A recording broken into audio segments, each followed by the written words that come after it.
High, জানেন কি সারা পৃথিবীতে কার্ডিওভাস্কুলার ডিজিজ হৃদরোগের পরেই দ্বিতীয় যে রোগে মানুষ বেশি ভোগেন তা হলো অস্টিওপোরোসিস।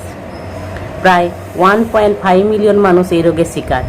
এদের সামান্য চোট আঘাতেই হাড় ভেঙে যাওয়ার প্রবণতা দেখা দেয়। এদের কিছু সাধারণ কারণ আছে: খাদ্যে ক্যালসিয়ামের অভাব, ভিটামিন ডি এর ঘাটতি, প্রপার ফিজিক্যাল এক্সারসাইজ বা সঠিক ব্যায়াম না করা। খুব সহজেই আমরা নিজেদের বিএমডি অর্থাৎ বোন মিনারেল ডেন্সিটি টেস্ট করিয়ে নিতে পারি, যা টি স্কোর দিয়ে মাপা হয়।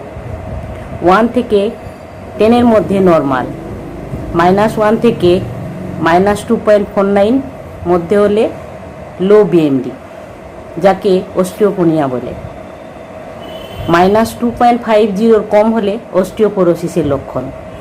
আমাদের জীবনে কিছু পরিবর্তন আনলে কিন্তু এর থেকে মুক্তি পাওয়া সম্ভব।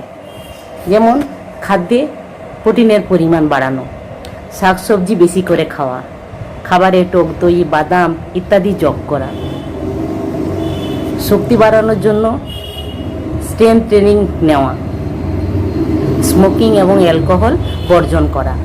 এছাড়াও আমাদের calcium, omega 3, vitamin D supplement গ্রহণ করতে হবে। তাহলে আমরা অস্টিওপোরোসিসকে খুব সহজেই দূরে সরিয়ে রাখতে পারবো। আপনার বিএমডি টেস্টের রিপোর্ট কি? আমাকে কমেন্ট করে জানাবেন কিন্তু।